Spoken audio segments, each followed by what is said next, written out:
Hello and welcome to Thursday Thoughts. Thursday Thoughts? What on earth are they, I hear you ask? Well, my friend Lucy and I meet every week over on Instagram to talk all things personal growth because she is as obsessed with it as I am. And we decided that we might as well put those conversations out as a weekly podcast. So now you can listen to us chat here on Apple Podcasts or Spotify or wherever you listen to your podcasts.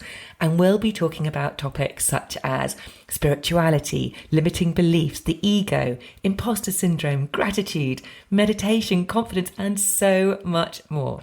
So if you're ready, here we go. So we're talking about a subject that you picked, which is taking responsibility, which I think is a really juicy topic. So I was like, yeah, let's do it. Yes. But do you want to give a bit of do you want to start? So basically, this is all about taking responsibility because I don't know about you, but I hear a lot, and I know I'm guilty of this. I have been guilty of this myself as well. It's like, okay, I'm experiencing all of this stuff going on in my body. I'm putting on weight. I don't like the way I feel in my body. I have no energy. I can't seem to stick to anything, and I know I need to make changes, and yet I don't do anything about it. It's basically, and this is so common, and it's it's common because actually making those changes, firstly, you've got to know what to do, but secondly, it's actually sometimes can feel really uncomfortable. And that sort of short-term sort of discomfort can stop us. So we make excuses, we avoid the thing, we do everything else other than actually doing the thing we want to do to take control of. And so actually this is all about, accepting responsibility for it, accepting that actually no one's going to do it for you. You are the only person who can make changes. And so it's a choice. It's a real choice. So it might be a bit of sort of short-term discomfort, sitting with those uncomfortable feelings of like, oh God, I'm going to have to maybe change some of the things I eat. I'm going to have to actually maybe get off my arse and go and do the workout, or, and that can feel really uncomfortable. However, when you do take responsibility and you get support if you are struggling, so things like my workshop, for example, can help people to kind of get that first step in place. But then actually once you start to take responsibility, you then feel so much more empowered, you feel more in control, everything starts to fall into place. That momentum starts to build, and you don't end up having all that guilt and that shame of just going, oh, I really should be doing that, I know I ought to do that. You can release all of that and feel so much more, yes, I'm doing something for myself, and only you can do it. It's stopping making those excuses. Basically, I mean, it's such a big subject, this, isn't it, taking responsibility, because I think that it's very easy to not take responsibility. And I think what a lot of people tend to do is, we tend to place the blame on this person or that situation or that job. And what this makes me think about is a topic that I'm absolutely fascinated by, not least because I used to do it myself and still do. We all do. But it's that victim mentality. So many of us, and what it does is, when you play the victim, you are literally giving away your power by the role of a victim. And like I say, I used to totally be like that. And I would be like, well, the reason I haven't got any money is because of this, or the reason this isn't going well is because of this. And basically it's that thing when we place the blame at other people's doorsteps, when ultimately, when you take responsibility for yourself and your life, it's so freeing, because it means you're in control. But I think we have a tendency to sit in this kind of, victim mentality. But it's really interesting, because the more work I've done, the more kind of work that both you and I have done, it's really, you and I done, can't speak. It's really interesting when you, again, going back to, it's all about awareness. We've got to be aware before we can make any kind of change. But when you become aware of the fact that you can act like a victim, when I became aware that I doing so many areas of my life without even realizing it, but when you do become aware of it, you see people doing it all the time.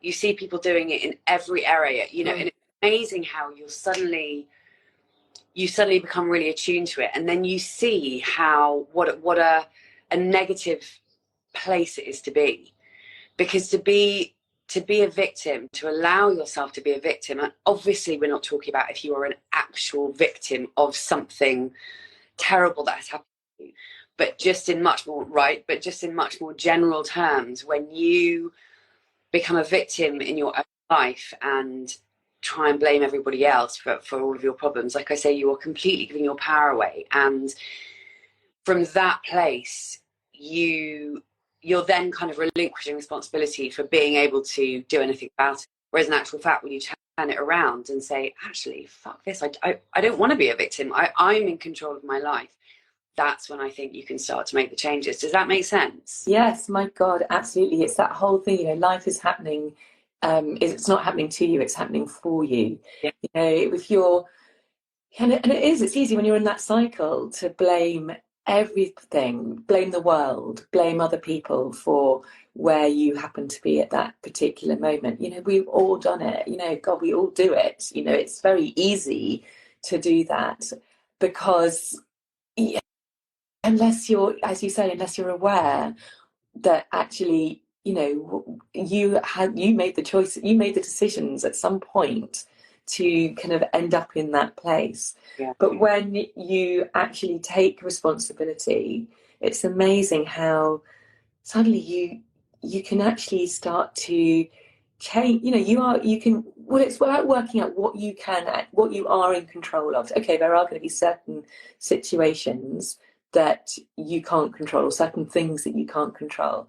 So I think once you realize what you can and what you can't control, then actually it's like, right, okay, well, I can control these events, so let's do something about it, rather than just staying in the same, you know, what you've been doing. You know, if what you're doing is constantly the same and yet you're not happy, things aren't working out the way you want them to, you're constantly complaining about it, you're blaming others for that situation, then it's like, well, you're going to stay in that place wherever you are.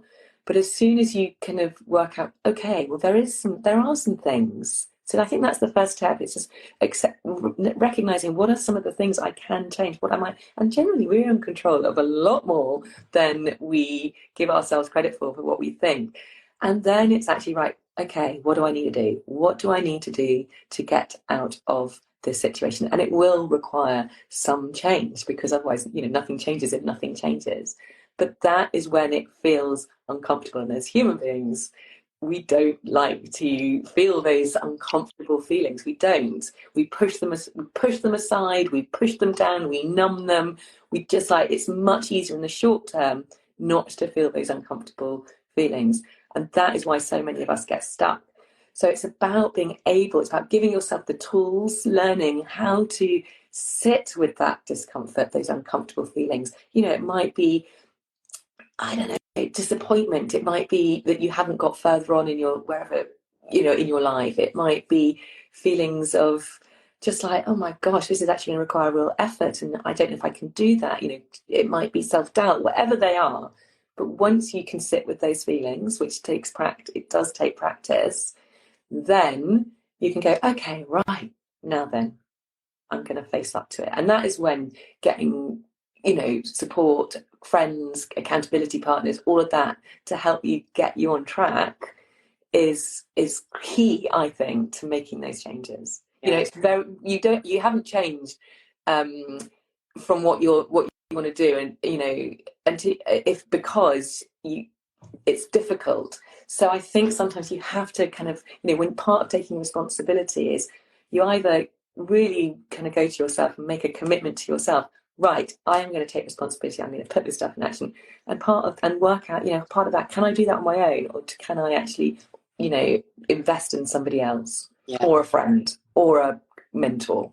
Yeah, accountability is so important. And a couple of things that I just wanted to pick up on what you said when you know, talking about how none of us like comfort, and none of us, you know, change always feels uncomfortable because it's doing something different. But one thing I would just point out is the fact that actually what is worse than continuing, what is worse than facing the discomfort of something new is continuing to sit in the discomfort of something old that never changes. And how many of us have done that, myself included? Yeah.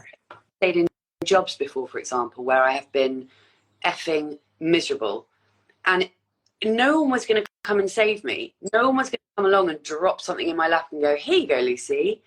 You know, I had to change it. But I think often the unknown discomfort feels much scarier than the known comfort. But the question you have to ask yourself is, well, am I willing to live with this constant but familiar discomfort, or am I actually going to take a leap into the unknown and maybe be on for a bit, but then end up somewhere much, much better? And the other thing I was going to say, Polly, is that I think that when you sort of perhaps show someone or suggest to someone that they are playing the kind of, they are in a victim mentality, it can be so fucking triggering. And again, and I know this because of me, but I do, because I've definitely, you know, how many years ago I can remember being in situations where things were pointed out to me, and it really got my back up. Like, well, what do you mean it's my fault? What do you mean it's not? You know, and I think it can be so triggering. Yeah. That and what that does, because it can be so triggering and make us feel kind of angry and resentful and annoyed. I think what we then do is kind of dig our heels in, and because we're feeling so triggered, it's then harder to actually see the truth of the situation. Do you know what I mean? So I think, God, yeah, exactly. Yeah, we can come. It's so easy to get so defensive. Yeah, that's and just think, no, it's not. You know, you just kind of. It's kind of a protective thing, isn't it? It's like, no, what are you doing? You saying that I'm going to making all this for myself, and actually, it's like, yeah, it is.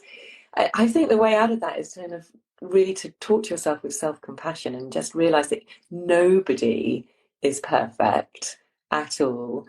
You know, we're all just doing the best we possibly can, and just talk to yourself as if you would to a really good friend. It's like, come on, you know, what would you are you prepared to stick with what you're doing? You know, you can actually, I don't know, you've got to just be really compassionate with yourself. And I also be able to find that part of you that can admit to your own kind of faults. It's reminded me of a situation. This was years and years and years ago. I was literally like 23, 24-ish, and my dream was always band, to be a singer. That was always my passion. Music's always been my passion, as you know. And anyway, I used to play a lot of guitar and write a lot of songs back in my 20s. And I remember I was living with a girlfriend of mine at the time, and I was literally sort of sat in our flat playing guitar one day, and she said something to me like, well, but basically she was like, you know, if you want to make it happen, if you want to make the music thing happen, then you know, you can make it happen. And I remember feeling this rage, and I remember saying to her, but you don't understand, you know, I have to work and I need a full-time job and I can't do this because of this. And basically I felt so angry because at that point I was so stuck in this victim mindset of, well, I can't do this because of this, you know, because of this, it's not possible for me. Things like this, just, they're not possible for me. And actually, I look back now, it's so funny that situation just came to my head, but it shows how much I've remembered it. I look back now and she was damn right, because that's how we should all be thinking about our lives. We can make things happen if we want to, or we can make excuses forever and ever and ever, amen. So we have a choice. We either make excuses as to why things aren't our fault, and we continue to blame other people, and we continue to blame this or blame that job or that person or that situation, or we make the decision want to change, and we kind of confront those parts of ourselves that can be really uncomfortable and can ultimately make us feel bad about ourselves. But it's only in confronting them that we can do something to actually change them. And yeah, it does help. I remember in that moment feeling really kind of hurt and upset and deflated and sort of defeated. But actually, I think, it's conversations like that that actually make you think, that you look at yourself. And so many of us, we don't want to look in the mirror and see our own flaws and our own faults. And we all have them. We're all human. So it's okay for us all to have 10,000 faults, because we all have them. But unless we're willing to sort of, like you were saying, show ourselves compassion, then, that is the way we move forward. We just have to, we just have to show ourselves some self-compassion, and then they can move forward.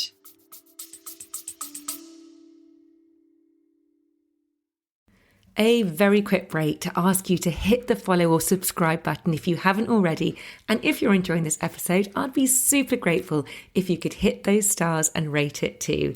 Thank you.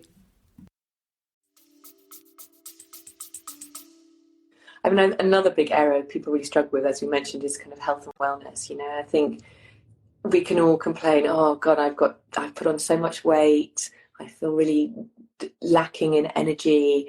And yet I kind of say to people, so what are you doing? What are you doing about it? And it's like, oh, well, I've got no motivation. It's just people saying, I haven't got any motivation, I haven't got any energy. But it's like, again, it's excuses.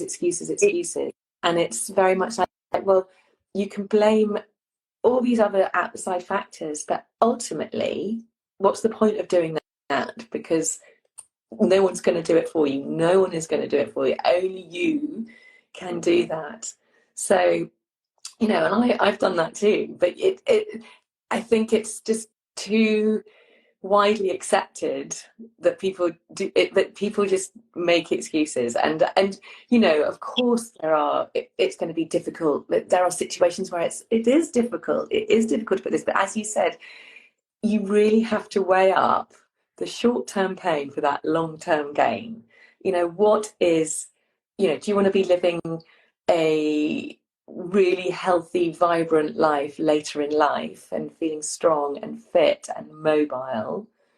Or actually, are you going to just ignore your health now, and then things are going to, your life as you get older is going to get harder and harder because you're not going to have that mobility, that strength, that health. And also, ultimately, even in just a few months, you're going to feel better once you start to take responsibility of your health and wellness. Yeah. And you're so right about this, because ultimately it is excuses. We make excuses. And I think that it's largely to do with the fact that, we're all bloody lazy, or some of us are bloody lazy. I can be lazy at times, but in fact, you don't bother to do that. But, and so I think, in this day and age, there are so many distractions, and it's so much easier when we know that we should be going out for a lovely walk. It's so much easier to be like, oh, do you know what? Just get sucked into the kind of rabbit hole that is Instagram, for example. So again, it's a question really looking at ourselves and really being honest with ourselves about A, what we want, and B, what we're actually doing to change that. And because we can carry on making excuses till the cows come home. Yeah, no one is going to save us. We have to make the change. And I think that what sometimes happens is that people, sometimes in order to make a change, something really major has to happen. But we don't want to wait until something major happens. Yeah. Like speaking about the health and wellness thing, how we talked about exercise a couple of weeks ago, and I said that I was feeling, you and I had a conversation. I've put on weight in menopause. I'm really not comfortable with it. I ended up in tears to you on the phone. But then I basically got to a point where I was like, I absolutely refuse to just be like, oh, well, you know what, I'm 47 now. When you start heading for your 50s, then, you put on loads of weight and everything goes to shit. No.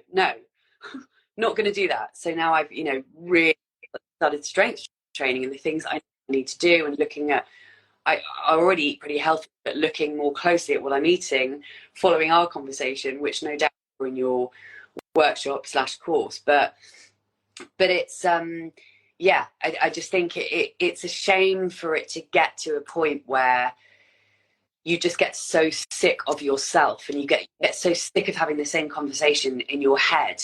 But you know, when is that point? Because we can all numb that by going back to Netflix or going back to media and then not actually do anything. So the question is, we have to kind of have a self-intervention. Yeah, exactly. Change. And your workshop would be a bloody good place for people to start. Yeah, I mean, in the workshop, we're going to really I'm going to really get everyone really thinking very clearly about what actually do they want? What is it they want for themselves now and further into the future? And actually really ask people to think about what is actually stopping them. Because, you know, what are those excuses? And those excuses are just stories that we make up. There's, you know, sometimes they're not the truth. There might be some very valid reasons, and you know, particularly if you're a busy mum and you've got a busy job and you haven't got time. Okay, maybe time is a factor, but I'm a great believer that we can work around that. So it's really like, are you using that as an excuse to stop actually doing the thing, or can we be a bit more creative about that and actually look, right, I want to do this. Okay, so it needs to be a priority. How can we fit that into your day? So yeah, we're going to get really interactive and get people really thinking about that, because that is part of it. You've got to get clear on what do you want and why do you want it, and that's going to really help you get that to that place of right, okay, I've got to start taking that responsibility now. That's it. No more excuses. Totally. And when it comes to time, I think this is a really big one. When it comes to time, ultimately, we make time for the things that we want to make time for. It's just as simple as that. When someone says, I don't have the time, what they're actually saying is, I don't want to make the time for this thing.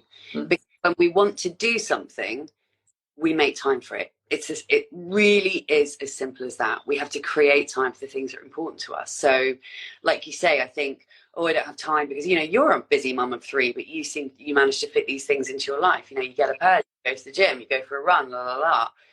And this sounds like really kind of tough talk. I know. It sounds really harsh, and it is, but actually, like, well, okay, so, you know, maybe people will think, oh my God, she's being so harsh. And yes, I am, but I think you have to be. I know.